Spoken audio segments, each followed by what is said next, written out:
마을버스 종점에서 버스가 폭발했대. 대체 누가 그런 짓을 해요?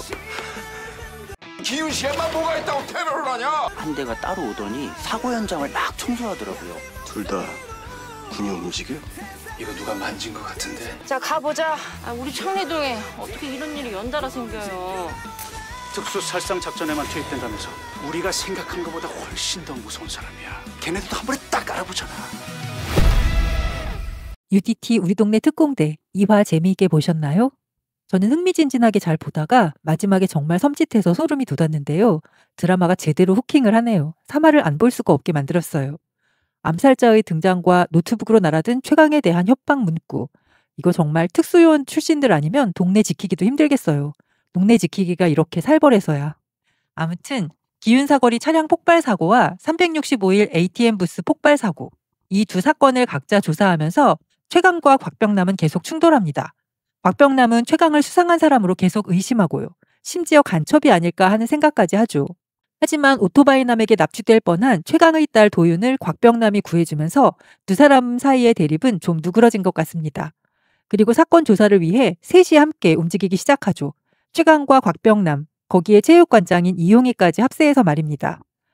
최강은 기윤사거리 차량 폭발 사고를 조사하면서 한발산에 위치한 노브스 물류센터라는 곳을 방문하게 되는데요. 가해 차량이 폐차장이 아닌 그곳으로 이동됐다는 폐차장 사장의 말을 듣고서 말입니다. 하지만 사유지라 출입 금지라며 막아서는 경호원 때문에 안은 들여다보지도 못하고 돌아오고 맙니다. 그런데 분위기가 몹시 싸늘한 것이 뭔가 숨기는 게 많은 것 같습니다. 가해 차량이 그곳에 있는 것으로 보아 폭발 사고와 관련된 곳인 건 분명한 것 같고요. 정부에선 두 건의 폭발 사고에 대해 쉬쉬하며 얼렁뚱땅 묻어버리려고 하는 모양새입니다. 폭발을 일으킨 쪽이 어딘지는 몰라도 그 사고를 은폐하는데 국방부가 나선 것은 확실해 보입니다. 사건이 일어나기 무섭게 현장을 재빠르게 치워 어떤 흔적도 남지 않게 하죠. 보통은 그런 큰 사고는 사건 현장을 보존해 오랜 시간 상세히 조사하기 마련인데 말입니다. 심지어 ATM 부스 폭발 사고는 부탄가스가 폭발해 일어난 것으로 발표해버립니다.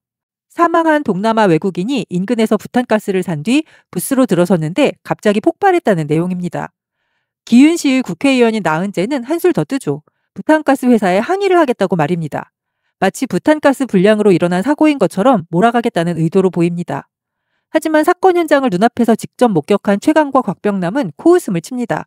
누가 봐도 부탄가스 때문에 일어난 폭발은 절대 아니었으니까 말입니다. 그리고 그 폭발로 사망한 동남아 외국인의 집에서 이용희가 우연히 발견해 들고 나온 노트북. 이것이 사건에 접근할 열쇠이면서 적들의 추적을 받는 빌미가 됩니다. 그 노트북에는 기윤사거리 폭발 사고가 일어나는 장면이 담겨 있었습니다. 가해 차량의 블랙박스 영상으로 추정되죠. 가해 차량이 미친 속도로 달려가 트럭에 충돌하는 장면입니다. 하지만 다른 내용들을 채 살펴보기도 전에 외부에서 누군가가 그 노트북에 침입하여 메시지를 남깁니다.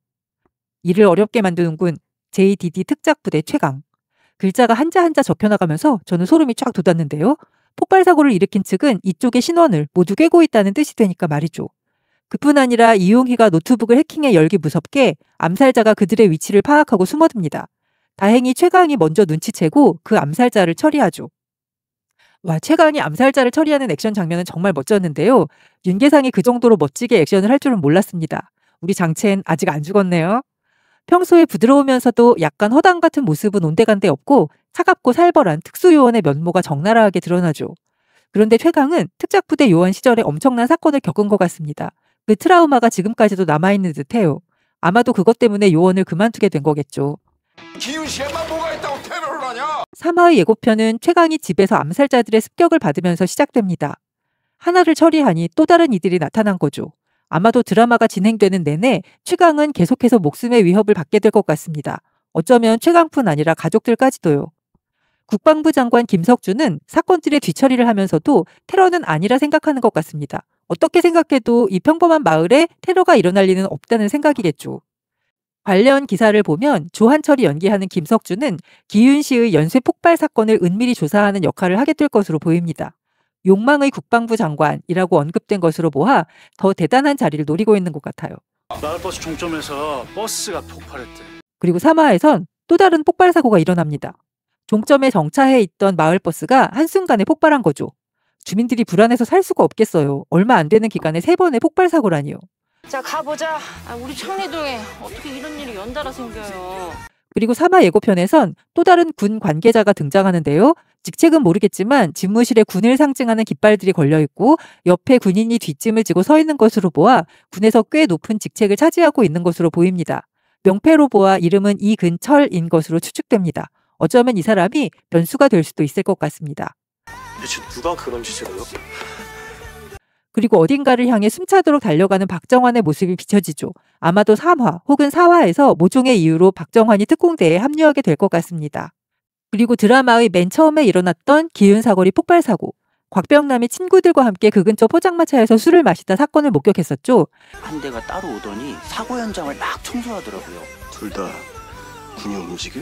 그런데 그 포장마차의 주인이 수상한 정황을 이야기합니다. 사고 현장을 빠르게 청소한 것이 국방부에서 보낸 군인들이라는 거였죠. 이로써 기윤사거리 폭발사고도 ATM 부스 폭발사고도 모두 국방부가 뒤처리를 했다는 게 명확해집니다. 이거 누가 만진 것 같은데. 그리고 최강, 곽병남, 이용희 세 사람은 어딘가의 관리 사무실에서 화면을 들여다보고 있는데요. 아마도 CCTV 녹화 영상이 아닐까 합니다. 그런데 그들이 살펴보기 전에 이미 누가 영상에 손을 댄 것 같네요. 보이지 않는 어둠의 힘이 은밀히 움직이고 있는 것 같습니다. 특수살상작전에만 투입된다면서 우리가 생각한 것보다 훨씬 더 무서운 사람이야. 걔네들도 한 번에 딱 알아보잖아. 그리고 곽병남이 JDD에 대해서 이야기하는 내용이 들려오는데요. 특수 살상작전에만 투입되는 엄청난 부대라는 걸요. 즉 암살을 위해 키워진 부대라는 얘기죠. 최강이 엄청난 인간병기라는 게 완전히 이해되는 순간입니다. 그 최강이 지금 어딘가로 잠입해 있는 것으로 보이는데요. 아마도 사건 조사를 위해 은밀히 숨어든 것으로 보입니다. 기윤시에서 제일 수상한 곳으로 보이는 노브스 물류센터가 아닐까 합니다. 저러다 들켜서 큰일을 치르게 되는 것은 아닐지 조마조마합니다. 능력자인 우리 최강이 알아서 잘 처리하겠지만 말입니다. 갈수록 더욱 흥미진진해지는 UDT, 우리 동네 특공대, 액션도 사건 전개도 정말이죠 어마무시합니다. 그런데 정체 모를 어둠의 세력은 대체 왜 기윤시에서 계속 폭발사고를 일으키고 있는 걸까요? 몹시 궁금한데 짚히는 곳은 아직 없네요. 제임스 설리번과 관계가 있을 것 같은데 그 사람이 아마도 큰 변수가 될 듯합니다. 제임스 설리번의 딸을 교통사고로 사망하게 만든 국회의장의 아들이 무죄로 풀려난 그 사건 또한 말입니다. 궁금에 궁금을 더해가는 내용이라 다음 회차가 너무도 기다려지는데요.